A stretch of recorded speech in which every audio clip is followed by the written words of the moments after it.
Առաջիկա 3 տարիների ընթացքում Եվրամիությունը Հայաստանին անհատույց կտրամադրի 140-ից 170 միլիոն եվրո արդարադատությունը, մասնավոր հատվածն ու հարային կառավարումը բարեփոխելու համար։ Սրա վերաբերյալ փաստաթուղթը 3 Բրյուսելում ստորագրել են Եվրամիության ընդլայնման եւ հարևանության քաղաքականության հարցերով նոր հանձնակատար Յոհան Հանն ու Հայաստանի էկոնոմիկայի նախարար Կարեն Ճշմարիտյանը։ Այնուհետև հայտարարվել է Եվրամիա ծրագրի առաջին փուլի մեկնարկը, որով Հայաստանը Եվրամիությունից կստանա 19 միլիոն եվրո, որից 7-ը փոքր ու միջին ձեռնարկատիրությունը զարգացնելու, իսկ 12-ը մարդու իրավունքները պաշտպանելու համար։ Այս հանձնարարություններից բացի Եվրամիության հանձնակատարն ու Հայաստանի էկոնոմիկայի նախարարը փաստաթուղթ են ստորագրել։ Ըստ այդմ գյուղատնտեսության ոլորտը զարգացնելու համար Բրյուսելը կտրամադրի հավելյալ 25 միլիոն եվրո։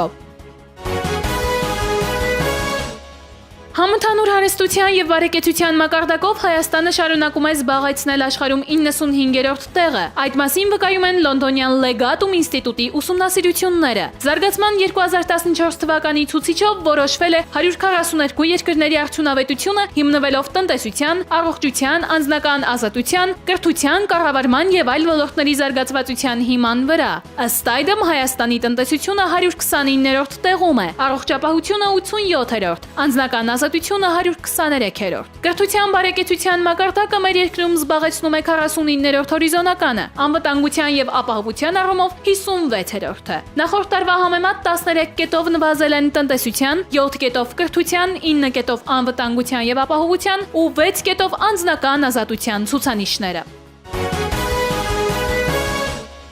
Աճուրդի է հանվել ամերիկյան Apple ընկերության առաջին համակարգիչներից մեկը, որն անձամբ վաճառել է Սթիվ Ջոբսը։ Ակնկալվում է, որ սարքը կվաճառվի ավելի քան $500,000։ Չի բացառվում, որ լոտի գինը կաճի մինչև $1 միլիոն։ Նման զարգացման մասին է վկայում ընկերության մեկ այլ համակարգչի վաճառքը։ Այն վաճառվել է $950,000, կրկնակի գերազանցելով նախորդ արժեքը։ Տեղեկացնենք, որ այս համակարգիչը միակ պահպանված սարքն է, որ Սթիվ Ջոբսը անձամբ վաճառել է հաճախորդին հենց իր հարազատների ավտոտնակից։ Այդ փաստը եւս կարող է լինել համակարգչի գնի թանկացման պատճառ։ Ամեն ինչ սկսվել է Apple 1-ից եւ այս կոնկրետ սարքից, ասել է աճուրդների հարցով Chris Tice աճուրդի տնօրեն Andrew McWinish-ը։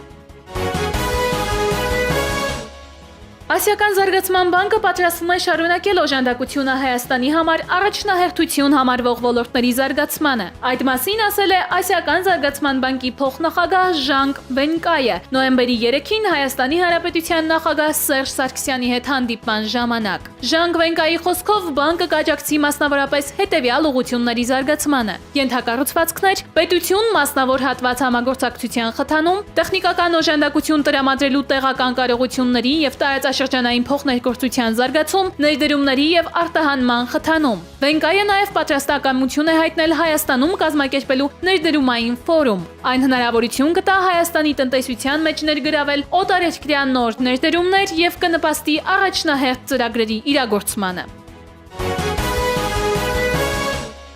Այս 2 օրերի ընթացքում աշխարհի խոշորագույն հումքային բորսաներում իրականացված առևտրային գործարքների արդյունքներով սահմանվել է նավթի հետևյալ գները։ Նյու Յորքի Mercantile Exchange բորսայում նավթի Light Sweet տեսակի գինը նվազել է 2.19%-ով եւ կազմել $78.78, իսկ Լոնդոնի Intercontinental Exchange Futures բորսայում նավթի Brent տեսակի գինը նվազել է 1.26%-ով եւ կազմել $84.78։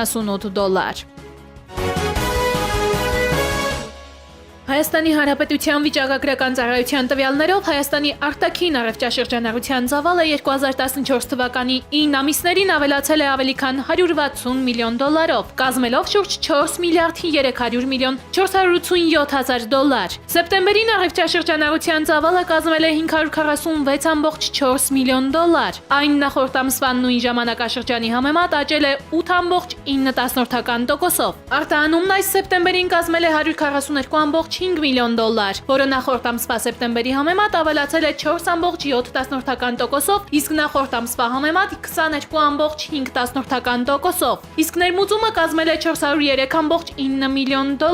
նախորդ սեպտեմբերի համեմատ ավելանալով 10.5%-ով, իսկ նախորդ ամսվա համեմատ 16.9%-ով։ Ընդ որում Հայաստանն ավելացրել է ԱՊՀ երկրների հետ առևտրաշրջանառության ծավալը։ Եթե 2013 թվականի 9 ամիսներին այդ երկրները երկրների հետ առևտրաշրջանառության ծավալը կազմել է շուրջ 1 միլիարդ 150 միլիոն 576 հազար դոլար, ապա 2014 թվականի նույն ժամանակահատվածում առևտրի ծավալն ավելացել է ավելի քան 40 միլիոն դոլարով։ Միևնույն ժամանակ որոշակի նվազում է նկատվել Եվրամիության երկրների հետ Հայաստանի արտաքին առևտրաշրջանառության ծավալում։ Նախորդ տարվա 9 ամիսների համեմատ առևտրաշրջանառության ծավալը կրճատվել է շուրջ 12.5 միլիոն դոլարով։ 2014 թվականին որոշ երկրների հետ առևտրի շրջանառությունը զգալիորեն ավելացել է։ Էական աճ է նկատվել Գերմանիայի, Ռուսաստանի, Չինաստանի, Ճապոնիայի, Վրաստանի հետ առևտրաշրջանառության ծավալներում։